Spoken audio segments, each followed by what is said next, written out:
you were to believe the previews from the official critics and sources out there, you'd think that Dragon Age the Veilguard would not just be a return to form, but one of the greatest games in the history of gaming. Across the board, we had 9s out of 10s, 9.5s out of 10s, and even 10s out of 10s, with people in the game industry praising it for being such a magnificent and whimsical adventure. But instead, what Dragon Age the Veilguard has turned into is not a return to form, but a return to store. What's going on, guys? Welcome to another episode of Smash JT. Dragon Age the Veilguard sales numbers are leaking out between Endymion and myself. I confirmed with a source that the numbers that Endymion had released are accurate. And holy crap, are they pathetically low for a very big, mass-produced, highly touted, praised to be a great classic adventure that people would love for the ages, has turned into what this stuff always does. Woke slop that people sniffed out immediately. And not only are the sales numbers terrible, but now we have journalists backpedaling, deleting posts that were trying to own the chuds, when in reality, all they're doing is eating their own words. Hit that subscribe, give me a like, and check out SmashJT.com for the full article breaking down just how bad Dragon Age the Veilguard sales really are. Because this is worse than even I predicted. It hasn't even sold 1 million units yet. In fact, it's only sold half of that. In an expected outcome after the leaked videos of wokeness oozing from the pores of the game that BioWare had surfaced, the latest rumors surrounding Dragon Age the Veilguard paints quite the terrible picture for the commercial performance of this quote-unquote game. Initially, according to YouTuber Endymion, who cited his inside sources, the game had sold fewer than Star Wars Outlaws, with reports indicating that only around 500,000 copies had sold so far. And after hearing that news from Endymion, I couldn't help but reach out to a source at BioWare to find out if that was true. And yes, according to them, this is confirmed. About 500,000 units have sold through. And they've had plenty of returns as well. The numbers stated by Endymion are extremely accurate, signaling some seriously troubling times ahead for BioWare and EA for a game of this magnitude. A game that was in production and development for nearly a decade. And this is something where, I'd said before, they need to sell upwards of 5 million, potentially 6 million copies to break even. Okay? And obviously, BioWare probably knew that wasn't going to happen. EA probably knew it wasn't going to happen. It was a lost cause. They were like, let's try to make some of our money back on this game because it's been in development hell for so long. Let's just put it out for sale and hope we get something back. And what they got back is a paltry, so far, about 500,000 units sold. And you go back to the pre-orders at the launch, it rumored to have around 115,000 pre-orders across all platforms, and that was later revised down to a dismal 70 to 75,000 pre-orders in total. And if we are to believe our sources, combined with the pre-orders and the people who have purchased it post-launch, we're looking at around 500,000 units, which as of right now is about half of what Ubisoft announced for Star Wars Outlaws, selling through 1 million units. And sure, there are some people that picked up the game via EA Play and they're using their online service, so they're paying $16 a month to try. Like, sure, there's those people as well. But still, for a game of this magnitude, you would think it would sell through at least 1 million units since the initial launch.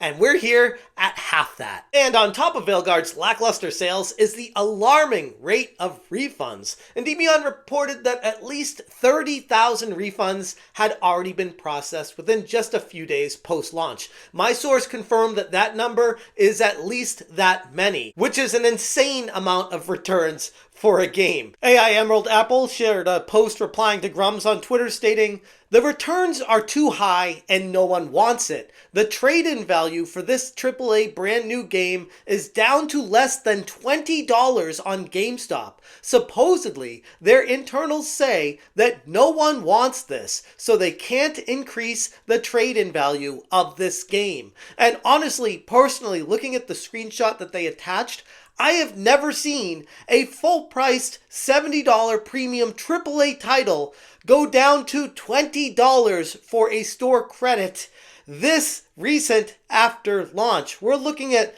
less than a week and a half here, and nobody wants this game. And meanwhile, the player engagement metrics on Steam database reveal the game's even deeper challenges going on. Despite BioWare's reported initial hopes for over 100,000 concurrent players on Steam at launch, Veilguard peaked at just around 89,000 players, and the current active players are dwindling down to a roughly 48,000 players in the past 24 hours.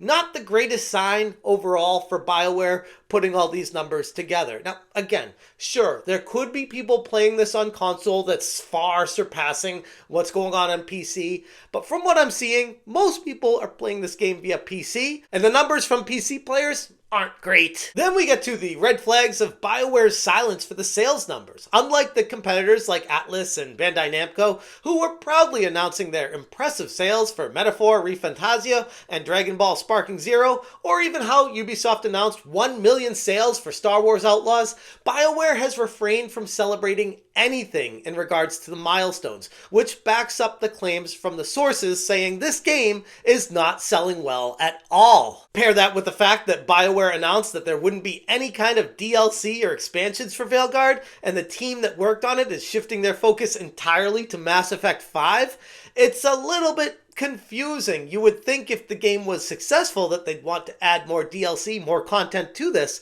but no. BioWare and EA, the parent company, is saying, let's quit while we're behind, because they're already so far in deep with these numbers that they can't put more money into this lost cause. And this comes to us from a Rolling Stone article where they interviewed BioWare creative director John Epler, and they stated, with Dragon Age the Veilguard now complete, BioWare confirms that there are currently no plans for downloadable expansions. The developer's full attention has now shifted entirely to the next Mass Effect as their current project. While Epler won't divulge anything about it, he does weigh in on whether BioWare would take another crack at multiplayer. Which ironically brings me to Jason Schreier deleting his tweet that was trying so hard to get a W over the gamers when he was trying to talk down to people who were calling this game out for exactly what it was. Jason Schreier got caught red-handed deleting his tweet in which he was prematurely mocking any of the critics of the game. He had attempted initially to dunk on the chuds, only to find out later that, yet again, our criticisms on this game were extremely accurate. Weird how that works. Grums on Twitter said, Legacy media reporter Jason Schreier caught in 4K, deleting his Dragon Age Veilguard post boasting DAV was top of the charts, which he posted to dunk on the chuds. If he's deleting his Dragon Age top of the charts chud post, you know sales are trash and BioWare is in trouble. Jason hates you. He thinks you are chuds. He mocked the go woke, go broke meme, and it obviously backfired on him. And he is very well connected at the dev level with many woke studios, including BioWare. What does he know? EA has released zero numbers. If it had sold 1 million copies in 24 hours like Stellar Blade, you would think you'd heard of it by now. And he posted the image that is now deleted of Jason Schreier saying, go woke, go bruh, top of the charts. And for those of you that missed my previous video talking about how I conversed with someone who worked inside at BioWare, specifically on Dragon Age the Veilguard, who told me specifically that they had concerns for the future of BioWare proper, the company itself, with how bad the production of this game was, the development cycle, the problems they ran into, the rewriting, the issues with everything they had to deal with, and then the game finally coming out to flopping, the cost behind it very prohibitive to continue business like this, and potentially this is the game that people are going to point to when Electronic Arts eventually does finally close the doors on BioWare,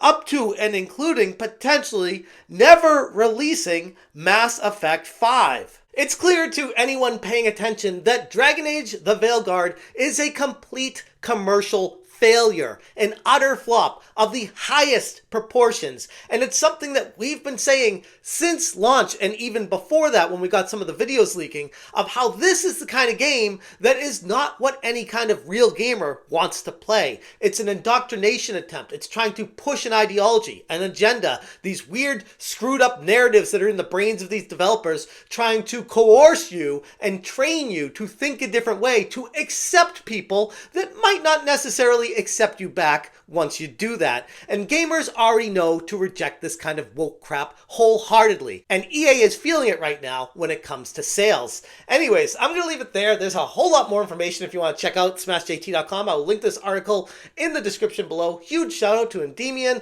and Grums for providing their insight, as well as my source that confirmed a lot of what they were saying.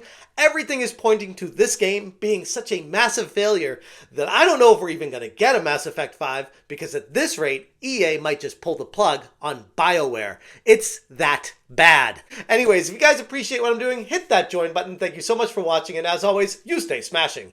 I'm straight, but sometimes in Dragon Age Inquisition, I got in a relationship with one of the male characters. Smash, Smash,